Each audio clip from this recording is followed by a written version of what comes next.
السلام علیکم ورحمۃ اللہ وبرکاتہ۔ روزے کی فرضیت کے بارے میں روزے کا حکم۔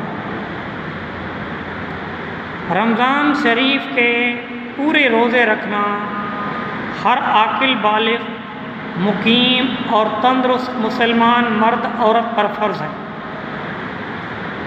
البتہ مریض یا مسافر یا حیض نفاس والی عورت ہو تو وہ بعد میں قضا کر لے۔ یہ اسلام کا تیسرا فریضہ ہے۔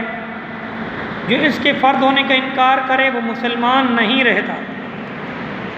جو اس فرض کو بلا عذر شرعی ادا نہ کرے وہ سخت گناہ گار اور فاسق ہے۔ اس لیے ہمیں رمضان المبارک کا احترام بھی کرنا چاہیے اور رمضان المبارک کے روزے رکھنے بھی چاہیے۔ دنیا کی خرمستی میں آ کر رمضان کے روزے نہ رکھنا، دنیا دولت کے نشے میں آ کر روزے نہ رکھنا، یہ بہت برا فعل ہے۔ اللہ تعالی ہمیں صحیح معنی میں روزے رکھنے کی توفیق نصیب فرمائے۔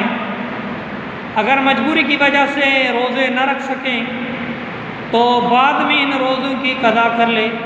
جتنے روزے اس کے چھوٹ گئے ہیں 2 3 4 5 تو وہ روزے بعد میں جب موقع ملے تو وہ دوبارہ روزے قضا کر لے۔ اللہ تعالیٰ عمل کی توفیق نصیب فرمائے۔ یہ تھی ہماری آج کی روزے کے متعلق ویڈیو۔ اگر آپ کو پسند آئے تو لائک شیئر سبسکرائب ضرور کیا کریں تاکہ دوسرے انسان بھی اس سے فائدہ اٹھا سکیں۔ وآخر دعوانا الحمدللہ رب العالمین۔